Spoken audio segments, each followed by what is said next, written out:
गोष्टी समोर येतात. जनतेत जागृती याच्यामध्ये मला असं वाटतं सगळ्यात महत्त्वाची आहे. सर, ज्या शिवसेनेकडे ठाणे महानगरपालिका गेल्या अनेक वर्षापासून आहे, त्याच ठिकाणी अनधिकृत बांधकामाचं पेव फुटलं होतं, त्यावरती दंड देखील आकारण्यात आला होता. मात्र आता या अनधिकृत बांधकामावरचा दंड नगरविकास मंत्री एकनाथ शिंदे यांच्या माध्यमातून माफ करण्यात आला. ह्याकडे तुम्ही कसं बघता? असं दंड माफ करता येत नाही. एकाच महापालिकेसाठी करता येणार नाही. जर करायचं तर राज्यातल्या सगळ्या महानगरपालिकेत अशा पद्धतीनं थोटावलेले दंड रद्द करावे लागेल. एकीकडे राज्याचा महसुलाच्या विषयी आपण चर्चा करतो, कित्येक योजना बंद पडलेल्या आहे, कित्येक खात्याला निधी नाही, आणि अशा पद्धतीनं महसूल रद्द करणं दंडाचा का असत नाही, मला हे चुकीचं पायंडा ठरेल. पण यात आपण जर हे इक्वेशन बघितलं तर ठाणे महानगरपालिका त्यांच्याच अंडर होती एवढे वर्ष, म्हणजे असं म्हणता येईल की त्यांच्याच काळात हे अनधिकृत बांधकाम झालं आणि त्यांच्याच आता हे चक्करच आहे, सायकल आहे. अनधिकृत बांधकाम आपणच करायला लावायचे, दंड आपणच टोटवायला लावायचा आणि दंड आपणच माफ करायचा. इथं सायकल दिसते ना, इथं सायकल एक चक्र आहे दिसतंय, आणि मला असं वाटतं असं होऊ नये. सर, आपण बघितलं उद्धव ठाकरे यांनी दादरच्या छत्रपती शिवाजी महाराज पार्कमध्ये आंदोलन केलं सरकारच्या भ्रष्ट मंत्री विरोधात, आणि त्या ठिकाणी बनियान असेल किंवा अनेक त्या ठिकाणी सीन होते. त्यावरच आमदार शिंदेगडाचे जे आमदार संजय गायकवाड त्यांनी असं विधान केलं की उद्धव ठाकरे यांच्या बापाला देखील जमणार नाही, कारण की मी ओरिजिनल आहे, माझी कॉपी कुणाला जमणार नाही असं म्हणाले. आणि ह्यावरच आता युटर्न घेतले. उद्धव ठाकरे हे रक्ताने बाळासाहेबांचे, हे म्हणजे बाळासाहेब हे वडील आहेत असं त्यांनी म्हणतो.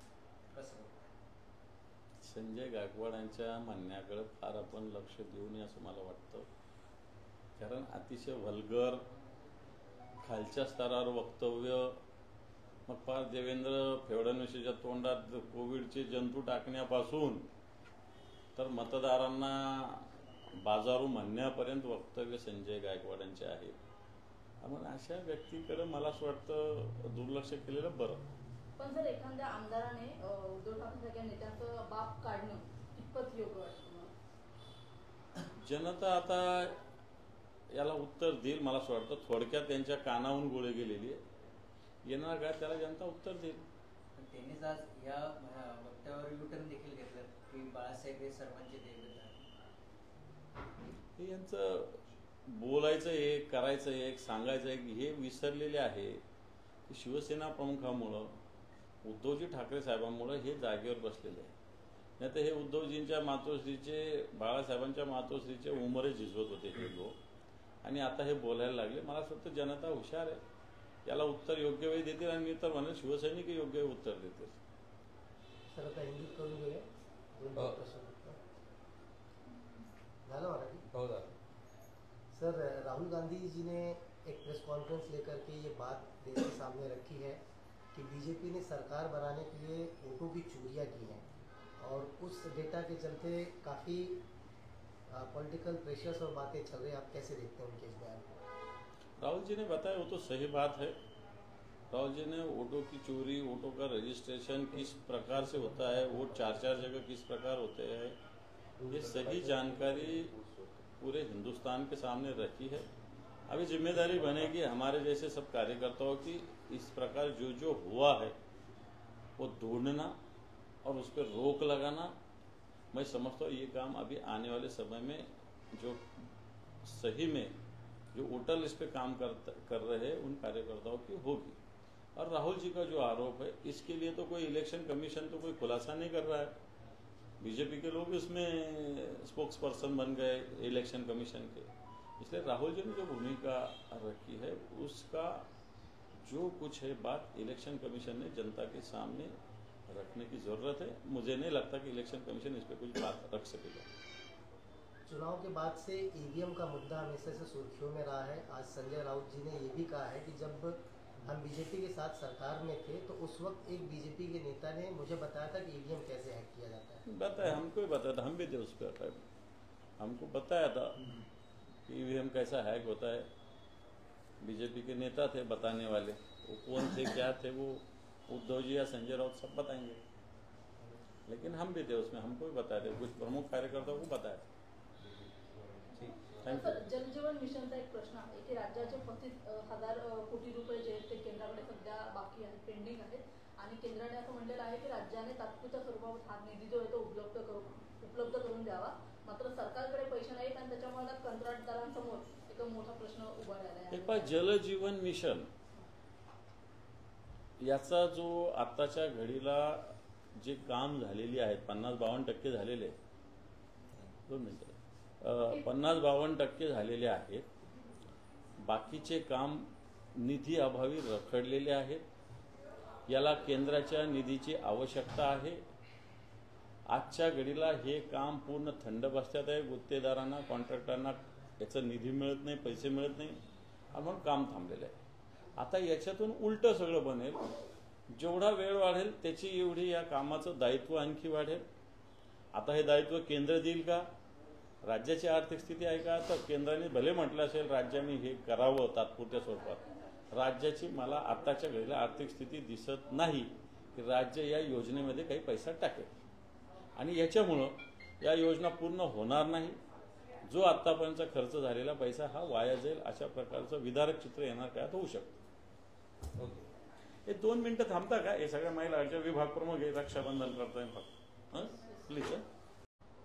जानेवारी महिन्यामध्ये पालकमंत्री कोणकोणते जिल्ह्याचे असावे अशा पद्धतीनं मुख्यमंत्र्यांनी निर्णय घेतलेले.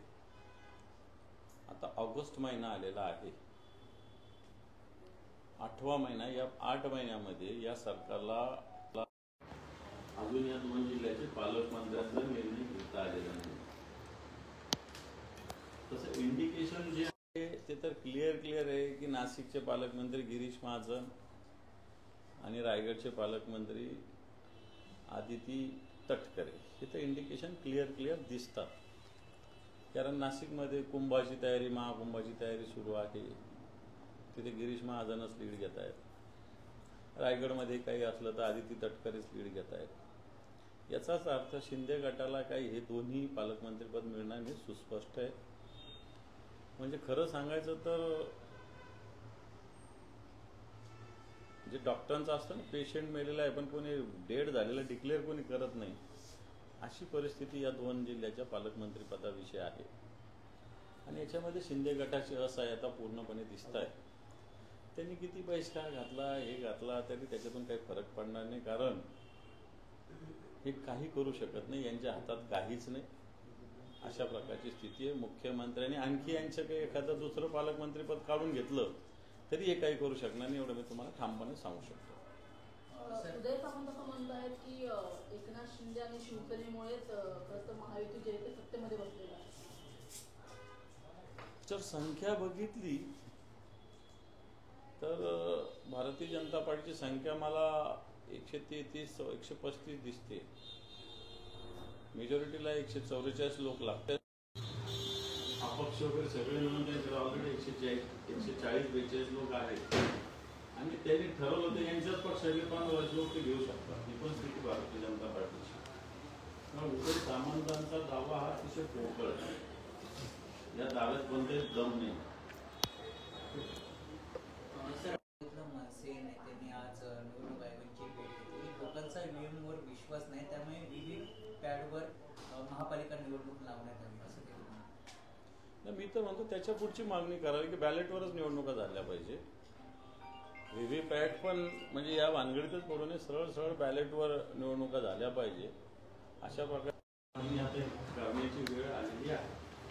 सर, वर्षात ठाणे निवडणुकीच्या आधी आता सध्या राहुल गांधी यांचं जे वक्तव्य आहे मत चोरी संदर्भातलं, त्याच्यामुळे देशभरामध्ये चर्चा होते. पण निवडणुकीच्या आधीच महाविकास आघाडीकडून एक पत्र जे आहे ते निवडणूक आयोगाला देण्यात आलं होतं. त्याच्यामध्ये नाना पटोले यांची सही आहे, सोबतच शिवसेनेचे नेते संजय राऊत यांची सुद्धा सही आहे की काही मतांमध्ये काही हेराफेरी चालू आहे. तशा पद्धतीचं पत्र त्यांनी निवडणूक आयोगाला दिलं होतं की जे मतं त्यांच्या बाजूने चाललेत अशा मतदारांची नावं जी आहे ती हिरव्या पेनाने लिहिलेली होती.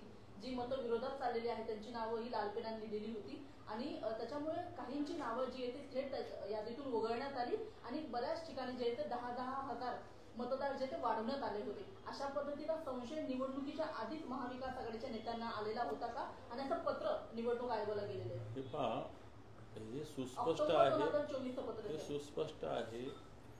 लोकसभा आणि विधानसभा निवडणुकीतल्या मतदान वाढ किती झाली त्याचे आकडे सुस्पष्ट आहेत. राहुलजीनं जे पत्रकार परिषद घेतली हेही कारणं सगळ्यांना दिसत आहेत आणि या सगळ्या गोष्टी निवडणुकीच्या वेळेस लक्षात आलेल्या होत्याच. या संदर्भात आम्ही निवडणूक आयोगालाही भेटलेलो होतो. पत्र तर आहे नाना पटोलेंचं, पण त्याच्या आधी आम्ही निवडणूक आयोगाला सुद्धा भेटलेलो आहे, तहसील चोकलिंगम त्यांना या संदर्भात. आणि म्हणून या गोष्टी आधीपासून भारतीय जनता पार्टीनं निवडणूक आयोगाला हाताशी धरून केलेले आहे. हे स्पष्ट होतंय ना या हिंदुस्थानामध्ये, आणि महाराष्ट्रातही तसंच झालेलं आहे.